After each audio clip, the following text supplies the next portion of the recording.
قرآن كريم محفوظ والمؤمن اللي يفوز يشفع له في البلوى. بسم الله الرحمن الرحيم. السلام عليكم ورحمة الله وبركاته.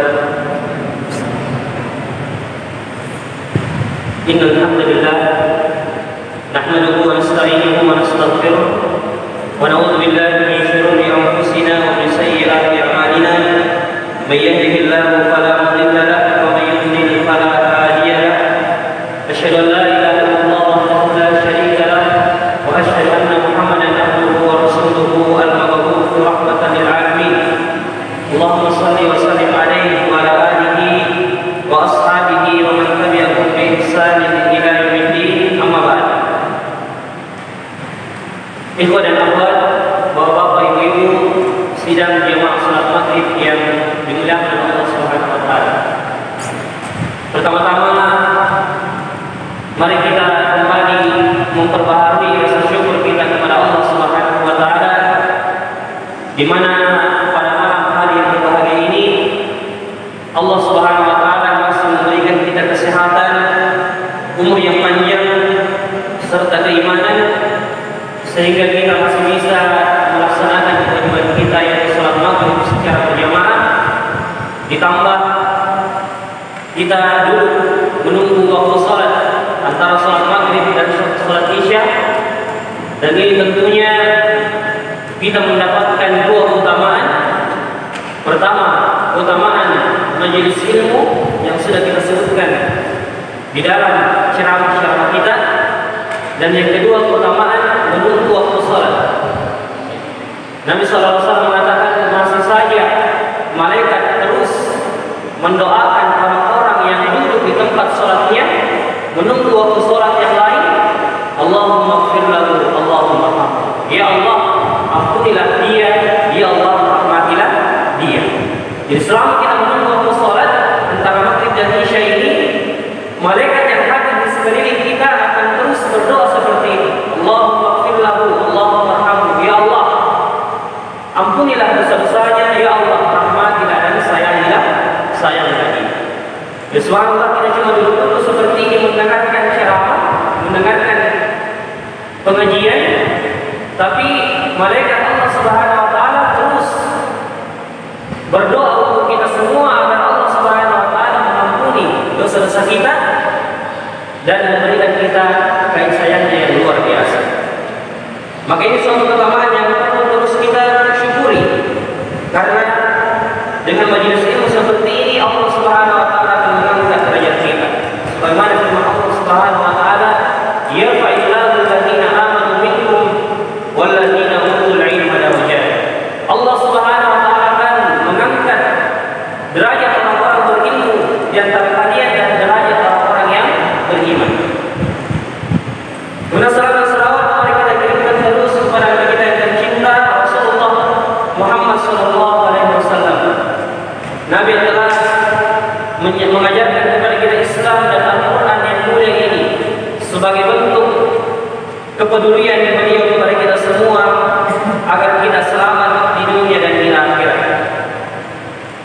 Ikhwan dan akhwat jemaah maghrib yang dimuliakan oleh Allah Subhanahu wa taala, masih kita berada dalam surat Al-Alaq, dan pertemuan yang lalu kita telah membahas tentang permulaan wahyu yang turun kepada Nabi kita Muhammad sallallahu alaihi wasallam. Bagaimana kita lihat wahyu ini turun kepada beliau, membawa wahyu pertama dalam surah Al-Alaq ini pulang ke rumahnya dalam keadaan gemetar dan ketakutan, menerima perkataan dari Rabbul Alamin, Tuhan yang menguasai langit dan bumi ini, dan tentunya ini merupakan suatu kemuliaan bagi beliau, dan dari situlah awal kenabian dan kerasulan Muhammad sallallahu alaihi wasallam. Maka kita telah menjelaskan secara panjang lebar pada pertemuan yang lalu mengenai proses turunnya wahyu tersebut, di mana Nabi sallallahu alaihi wasallam mengambil wahyu tersebut dan pulang ke rumahnya dan diselimuti oleh walinya, dan kemudian beliau melaporkan hal ini kepada salah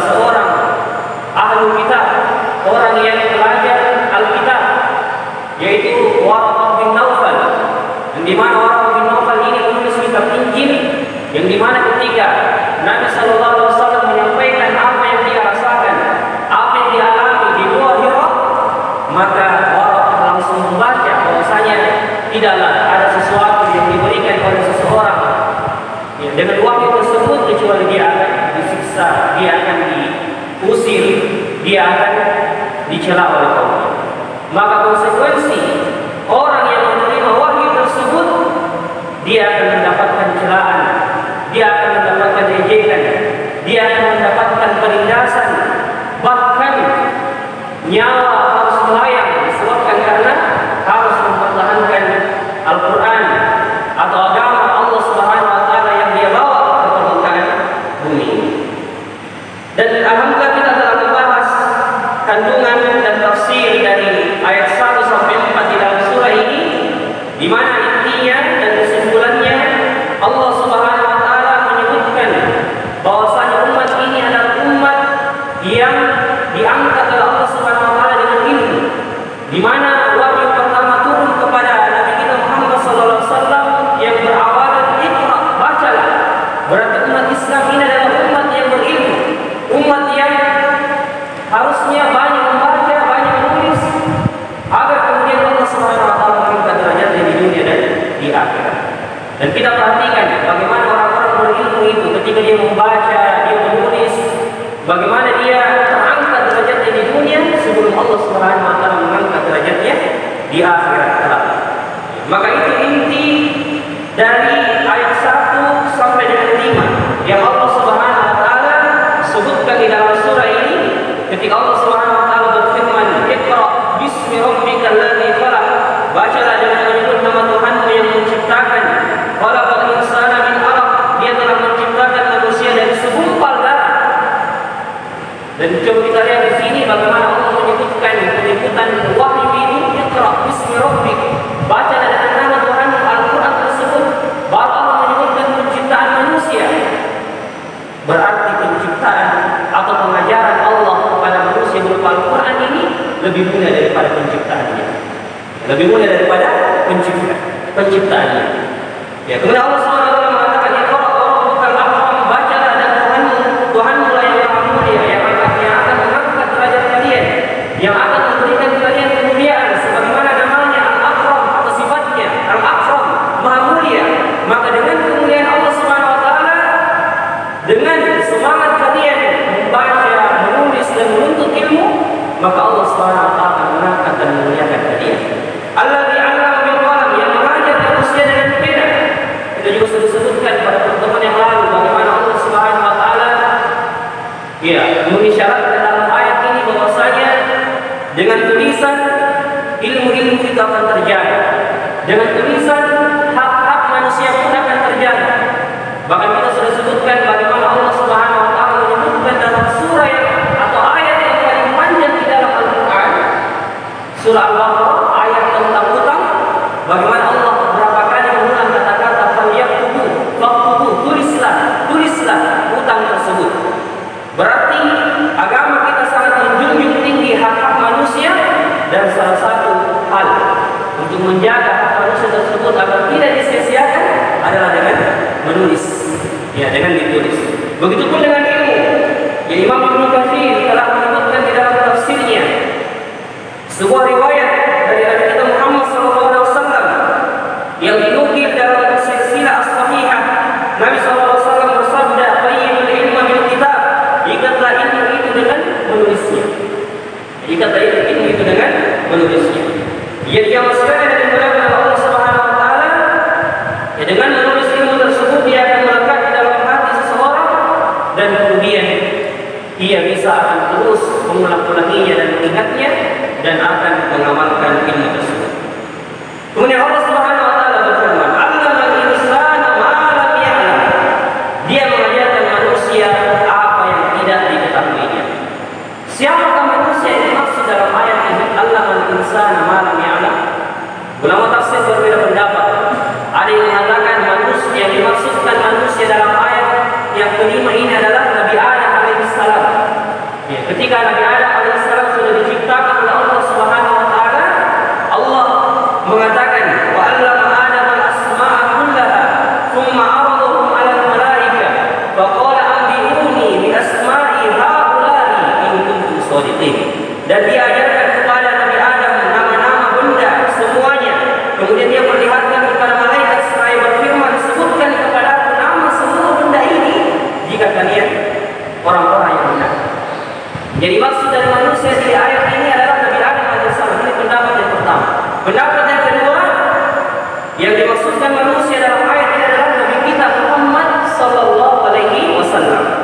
mana Allah Subhanahu wa taala berfirman, "Wa anzalallahu 'alaikal kitaba wal hikmah wa 'allamaka ma lam takun ta'lam wa kana fadlullahi 'alaika 'azima."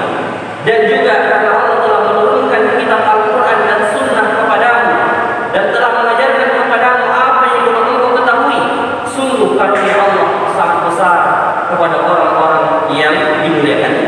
Ya. Kemudian pendapat yang ketiga, dan inilah pendapat yang lebih banyak dipilih oleh ulama tafsir, adalah manusia yang disebutkan dalam ayat ini adalah manusia secara umum.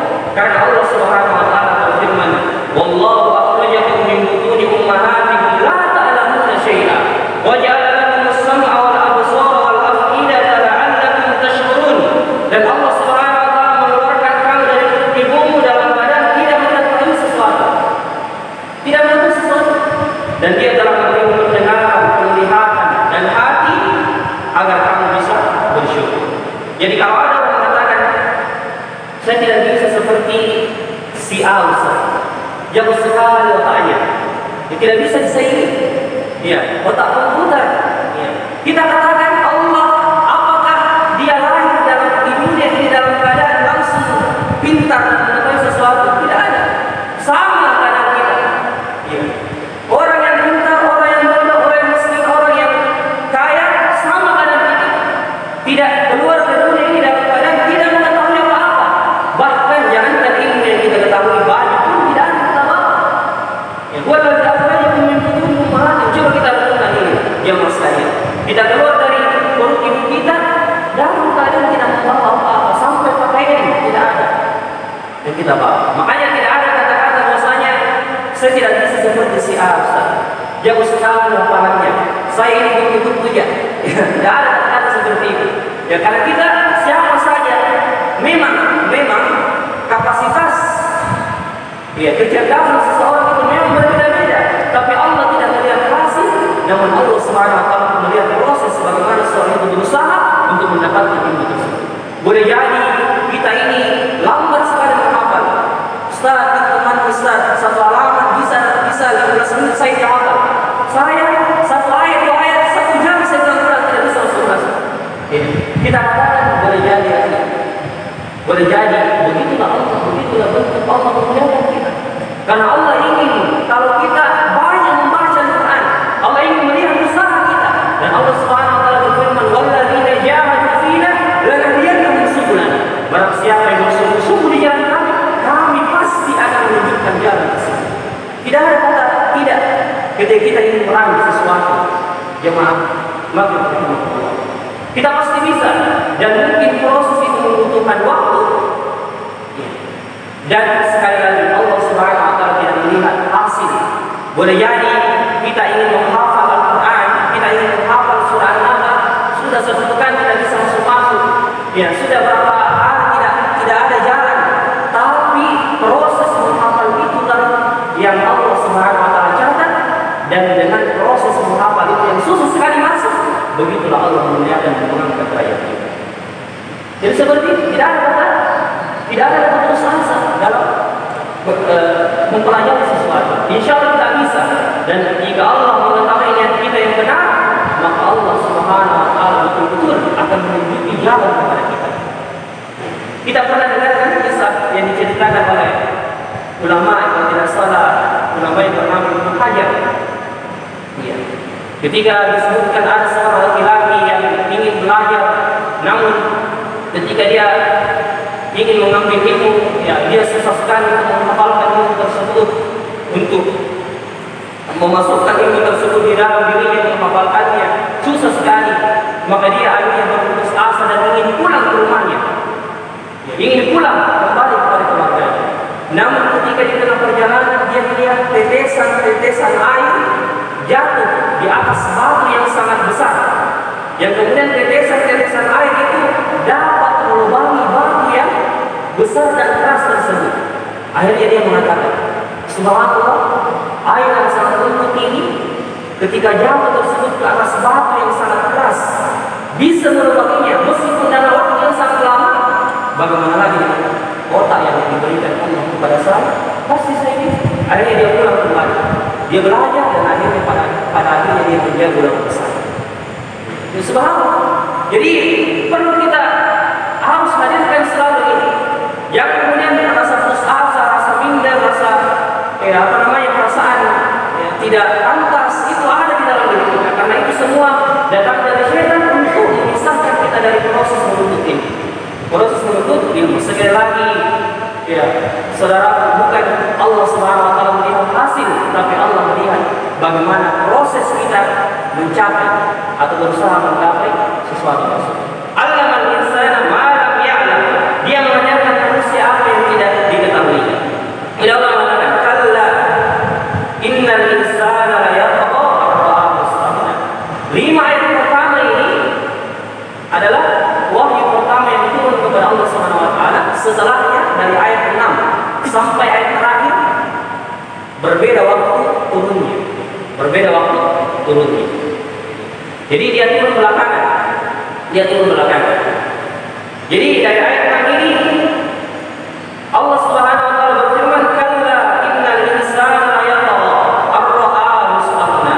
Sekali-kali, betul-betul sungguh manusia ini benar-benar melampaui batas apabila melihat dirinya serba cukup. Sekali lagi Allah mengatakan, sesungguhnya manusia melihat atau terjatuh pada hal melampaui batas ketika apa? Ketika dia melihat dirinya serba cukup. Subhanallah.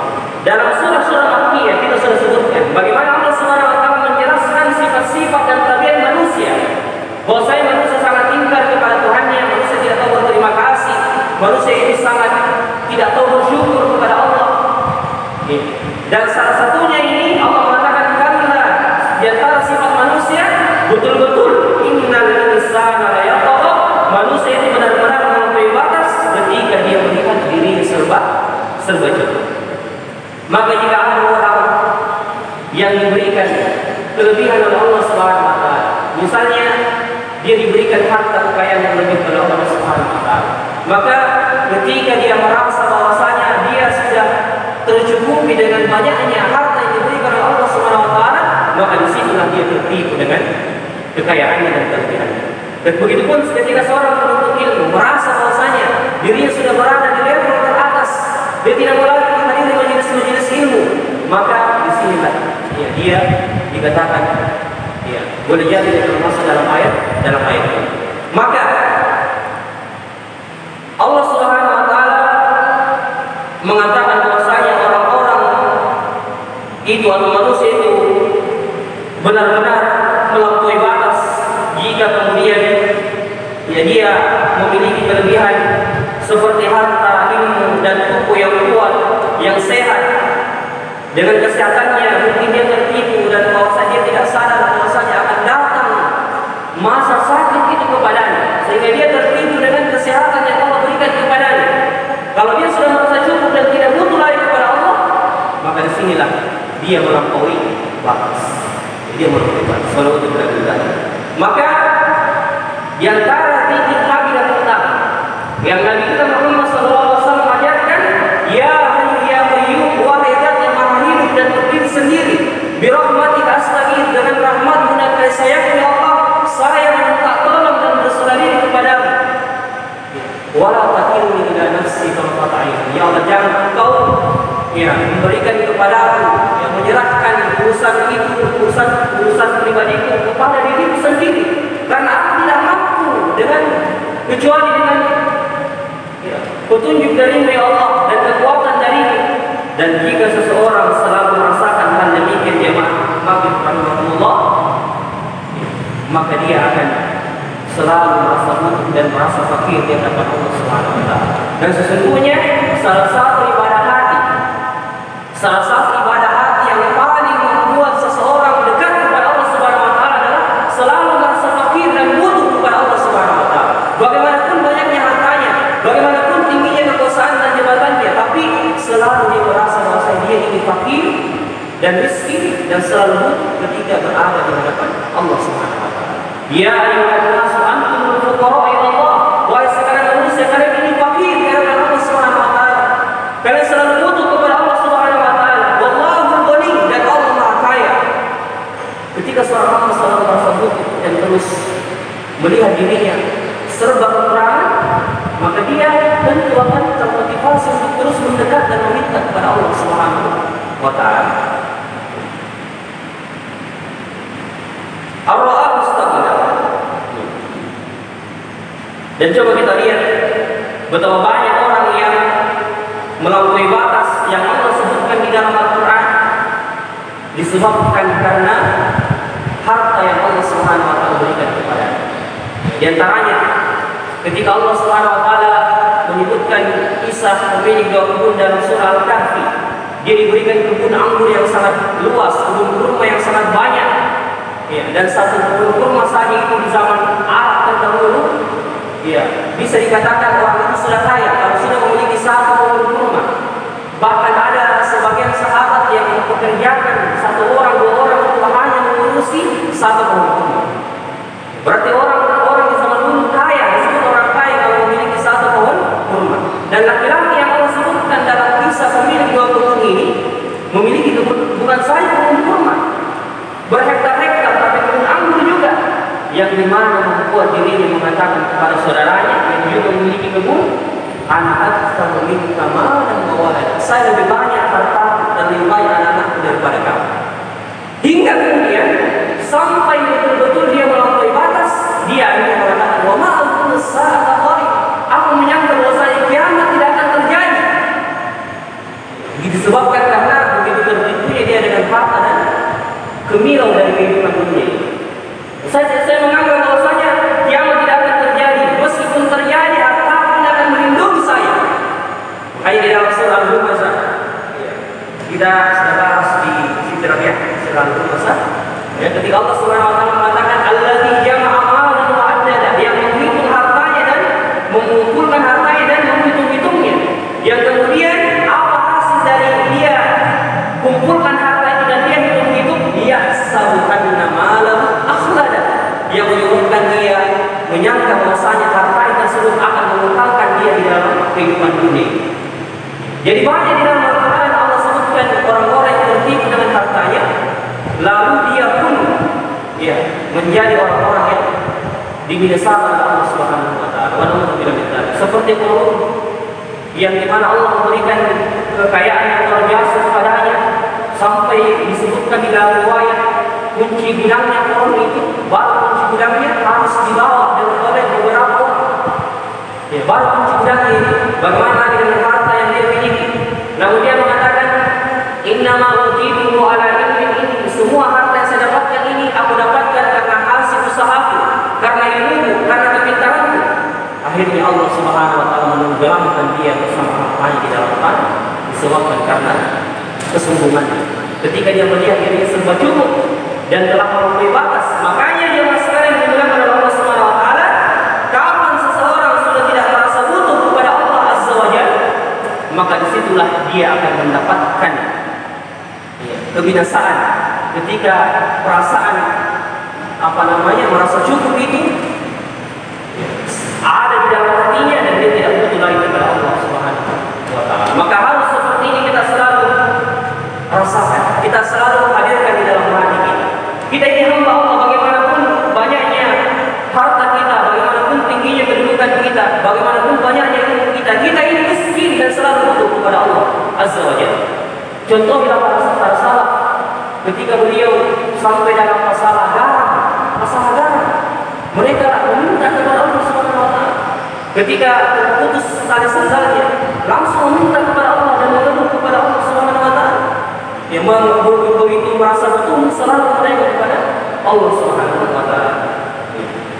Jadi ini di antara ibadah hati yang sangat dimuliakan oleh Allah adalah bagaimana seorang manusia itu selalu merasa butuh dan merasa fakir di hadapan Allah Subhanahu wa Ta'ala. Saya kapan kita punya masalah, kemudian ataukah kita tidak punya masalah, kita dalam keadaan lapang, kita dalam keadaan berkecukupan, banyak rezeki yang datang kepada kita, kemudian tidak sujud kepada Allah Subhanahu wa Ta'ala, meneteskan air mata disebabkan karena banyaknya nikmat yang diberikan Allah kepada kita, kemudian ataukah kita memiliki masalah, kemudian kita sujud di hadapan Allah Subhanahu wa Ta'ala dan mengadukan semua kelemahan kita kepada Allah Subhanahu wa Ta'ala, itulah puncak kenikmatan dalam beribadah kepada Allah Subhanahu wa Ta'ala.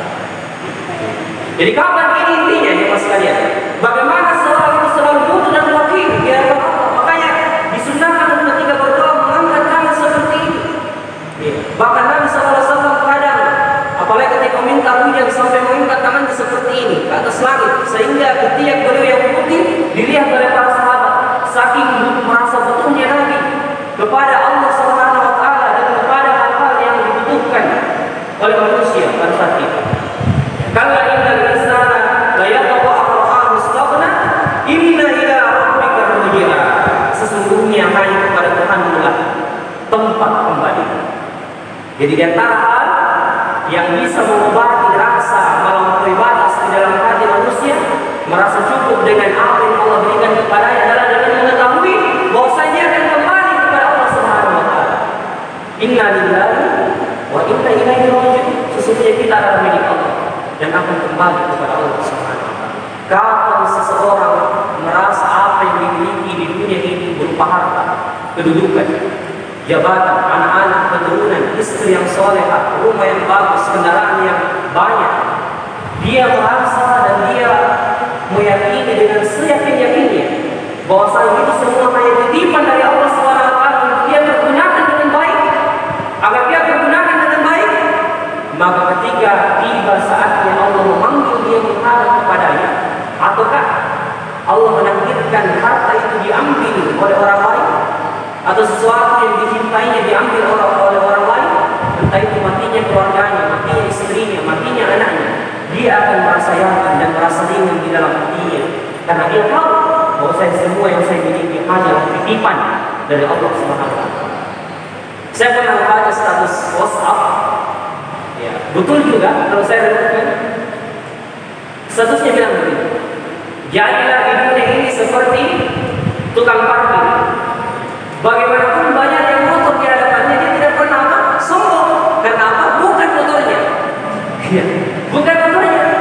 Bagaimanapun banyak yang dia diberikan titipan motor sampai ya satu orang masjid Ar-Rahman misalnya ini, dia diamanahkan untuk jalan di motor, tapi dia tidak pernah sombong. Karena apa? Bukan miliknya motor tersebut. Maka ketika kita menjadikan posisi kita seperti tukang parkir tersebut, merasa bahwa kita hanya dititipi barang tersebut atau sesuatu tersebut dari Allah Subhanahu Wa Taala, maka ketika tiba saatnya ya Allah mengambil harta tersebut atau kita dipanggil oleh Allah, kita tidak akan menyesal. Dan kita sudah tahu bahwa ini semua yang titipan dari Allah Subhanahu Wa Taala. Di sebuah kisah yang sangat luar biasa ketika yang terjadi pada istri Rasulullah yang pertama Ummu Salamah radhiyallahu anha. Sebelum menikah dengan Rasulullah, dia memiliki suami yang pertama yang bernama, ya saya tidak tahu nama aslinya, ya, dan tentunya dipanggil Abu Salamah, suaminya ya, Abu Salamah. Suatu ketika Abu Salamah ini ditakdirkan anaknya meninggal dunia, tapi suaminya berada di luar kota. Kemudian ketika suaminya sudah pulang ke rumahnya, dia bingung bagaimana caranya menyampaikan kabar kematian anaknya kepada suaminya tersebut. Maka dia berpikir, akhirnya dia mendapatkan cara. Dia masuk ke dalam rumahnya, berdandan, mempercantik, menghiasi dirinya seperti layaknya orang yang ya, berhadapan dengan istrinya yang baru dia nikahi, ya, pengantin baru. Dia berdandan dan berhias. Kemudian dia sambut suaminya, dia membuatkan makanan yang enak kepadanya. Setelah itu ketika sudah berada di atas ranjang, di atas kasur, dia mengatakan kepada suaminya, wahai suamiku, bagaimana pendapatmu jika kita dititipi oleh seseorang sebuah barang atau sesuatu, lalu pada saat atau tiba waktunya orang itu meminta barang tersebut, apakah kita menolak untuk mengembalikannya? Abu Salamah mengatakan, tentu tidak, karena itu bukan hak kita, pasti kita kembalikan. Maka Abu Salamah mengatakan, begitu pun dengan anak. Ketahuilah bahwa ini hanya titipan dari Allah Subhanahu Wa Taala, dan Allah Subhanahu Wa Taala menakdirkan dia sudah kembali kepadanya. Maka akhirnya suami merasa tenang dengan nasihat tersebut yang kemudian menjadikan dia ridho terhadap takdir Allah Subhanahu Wa Taala. Inna ila rabbi rujaa, sungguh hanya kepada Tuhan mula tempat kembali. Kemudian masuk ke dalam ayat yang ke-9 ini bercerita tentang seorang tokoh Quraisy.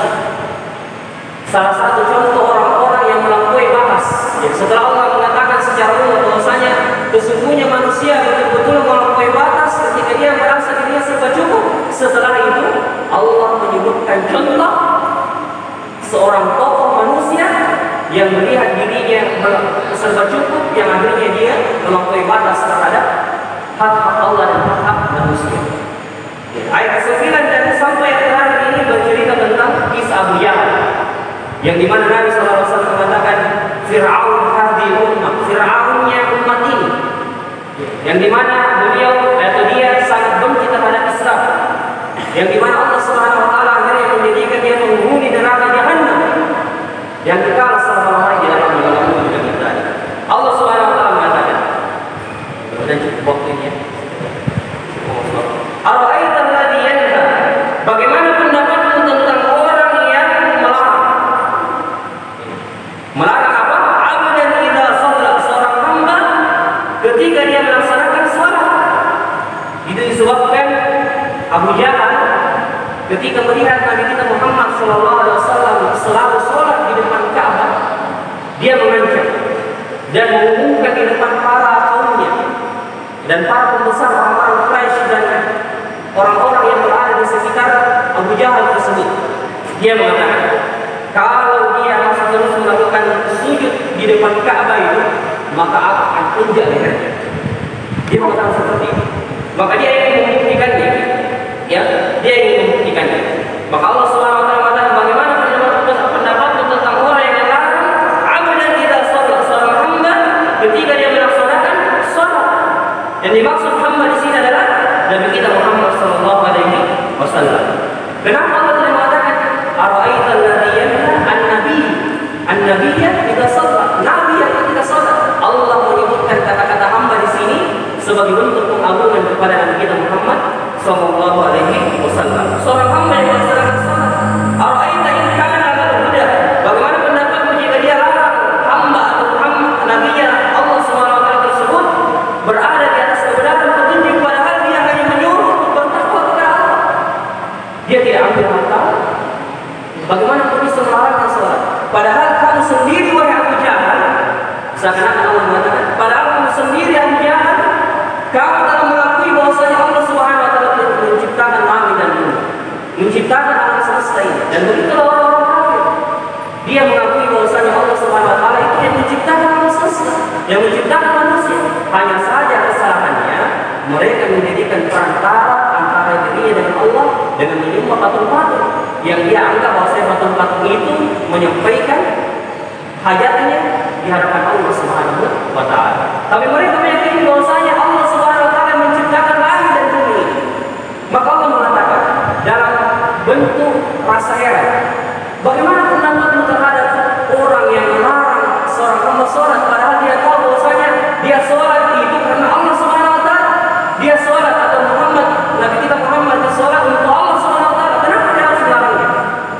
Ya. Ara'aita in kana 'alal huda, atau bagaimana pendapatmu jika dia melihat dia di atas petunjuk, lalu dia hanya memerintahkan orang untuk bertakwa kepada Allah? Apa salahnya?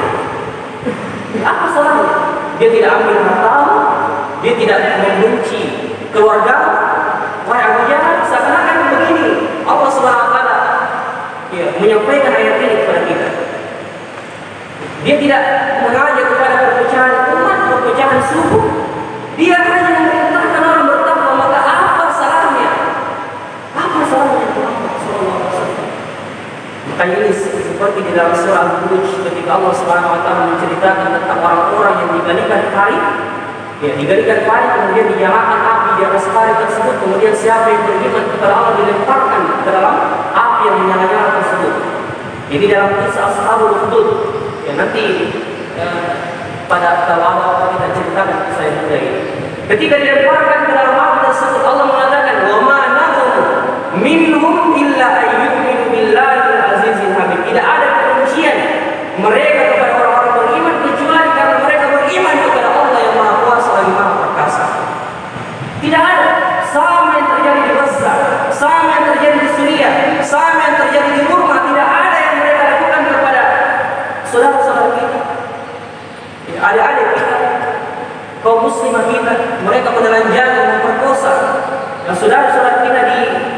kota atau di negeri sana, kecuali karena hanya mereka beriman kepada Allah Subhanahu wa taala.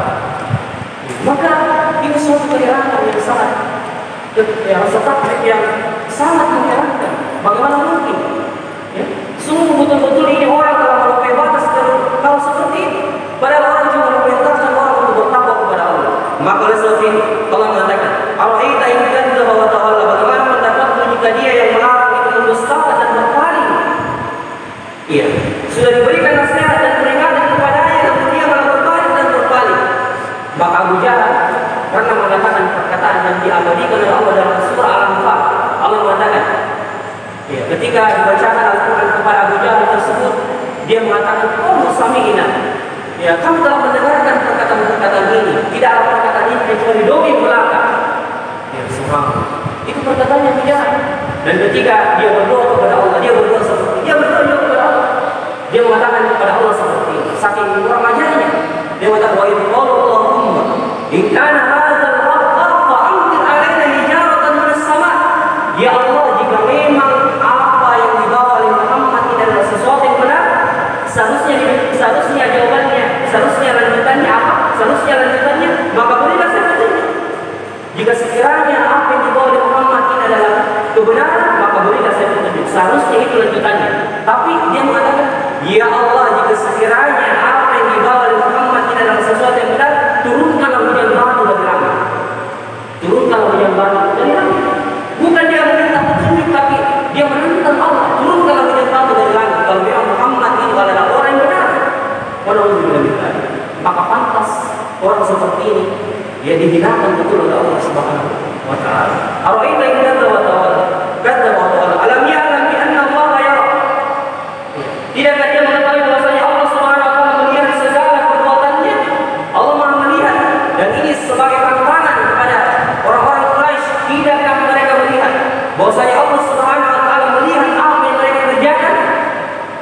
Ancaman yang sangat keras. Makanya kita saya orang-orang beriman, ketika kita dikatakan seperti ini kepada kita, awas, lihat bapak, dan lihat mama, kamu akan dipukul, misalnya seperti ini. Bagaimana lagi kalau yang melihat adalah Allah Subhanahu wa taala?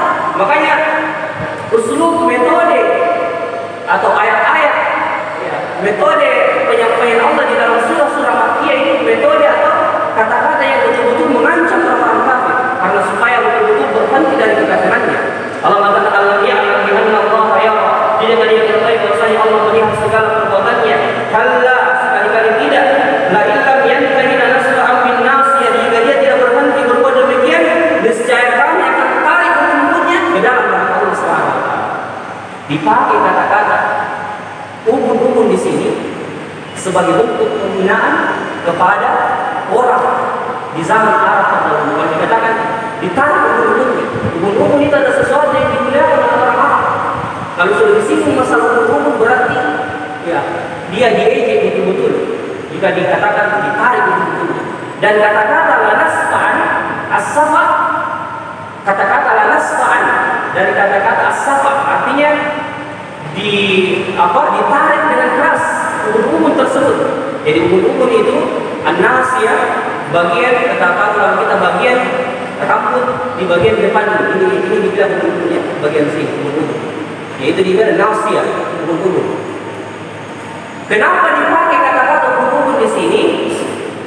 Sebagian ulama mengatakan karena ubun-ubun itulah yang mengatur tentang perangai manusia. Disitulah tempat bagaimana pengaruh manusia itu, akhlaknya, perbuatannya, di sini semua bersumber dari sini, dari ubun-ubun.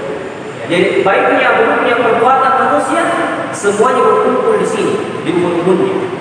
Makanya ketika pengantin baru, seorang suami disunahkan untuk ketika pertama kali mendatangi istrinya pertama kali bertemu dengan istrinya, disunahkan dia bertemu dengannya dan memegang ubun-ubun istrinya seperti ini dan mendoakan, Allahumma inni as'alullah khairaha wa khairu ma jabaltaha 'alaiha. Ya Allah, sesungguhnya aku mohon kepadamu kebaikan dari istriku ini dan apa yang aku berikan kepada diri dari istriku ini, dan aku berlindung kepadamu dari keburukan istriku ini dan apa yang ada dalam diri istriku.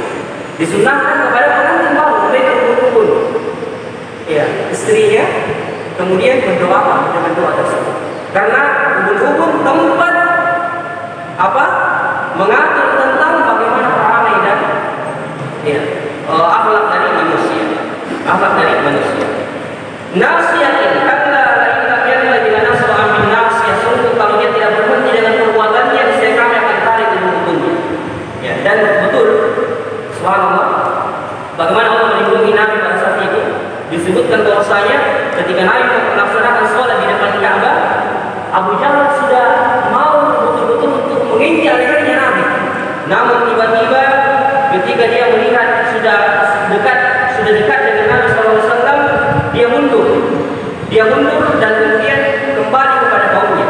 Ketika ditanya kenapa engkau tidak jadi melakukan rencanamu itu menginjak lehernya Muhammad, dia mengatakan di antara aku dengan dia ada tadi tarik api yang sangat besar yang menghalangi saya dari Muhammad SAW. Inilah bentuk penjagaan Allah kepada.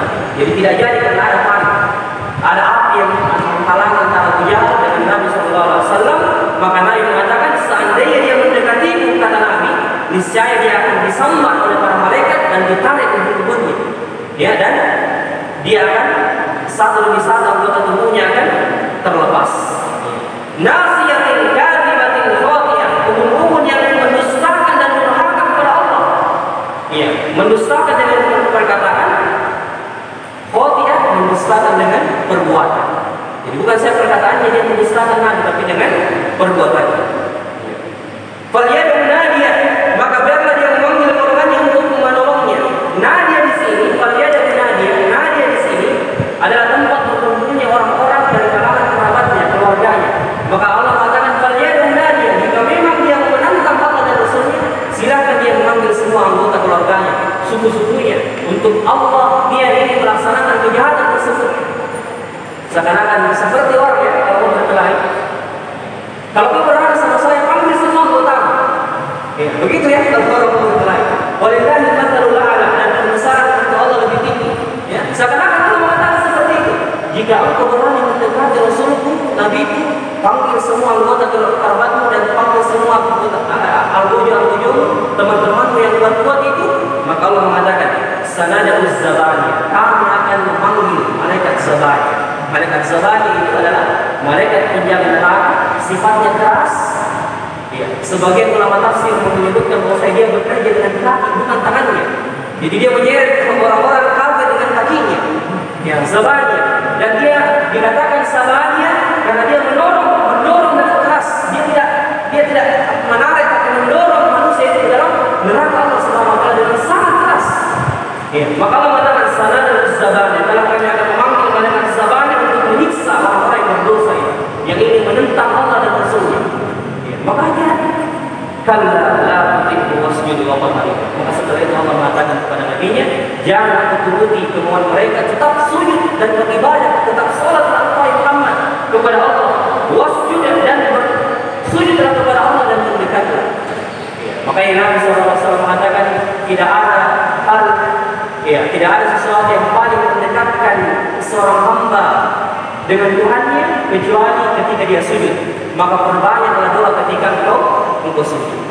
Ya, perbanyaklah doa ketika engkau sujud kepada Allah Subhanahu wa taala, dan dengan beribadah kepada Allah terutama banyak sujud kepadanya, Allah Subhanahu wa taala akan mempersamakan kita dengan Nabi sallallahu alaihi wasallam. Saya tutup ceramah kita pada malam hari ini dengan subhanallah yang selalu kita dengarkan dan bisa kita, sahabat yang bernama Rabi'ah bin Ka'ab, salah satu pelayan dari Nabi SAW.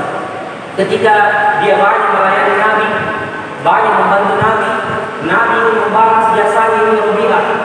Iya, Nabi mengatakan kepada Rabi'ah, wahai Rabi'ah, wahai Rabi'ah, mintalah apa yang kau minta kepadamu, aku akan berikan kepadamu, kepada Nabi. Apakah di pikirannya Rabi'ah mengatakan, ya Rasulullah, saya ingin kendaraan yang mewah, saya ingin istri yang cantik, saya ingin engkau memberikan aku rumah yang mewah? Tidak. Tapi ketika mendengarkan permintaan itu, langsung keluar dari mulut Rabi'ah, ya Rasulullah, inni murafaqatu fil jannah. Ya Allah, ya Rasulullah, satu saya permintaan, aku ingin membersamai di dalam surga Allah. Ada lagi yang Rabi'ah? tidak ada yang bisa. Maka akhirnya Rasulullah mengatakan, kalau begitu waktulah aku untuk memenuhi permintaanmu itu bikasrati sujud, dengan banyak bersujud kepada Allah Subhanahu wa taala. Berarti dengan banyak bersujud Allah Subhanahu wa taala akan mempersamakan kita dengan Nabi kita Muhammad sallallahu alaihi wasallam, kekasih kita, ya Nabi kita yang paling tercinta yang sudah lama itu bertemu dengan kita. Subhanallah wa bihamdihi, asyhadu an la ilaha illa anta, astaghfiruka wa atubu ilaik. Akhir da'wana alhamdulillahi rabbil alamin. Assalamualaikum warahmatullahi wabarakatuh.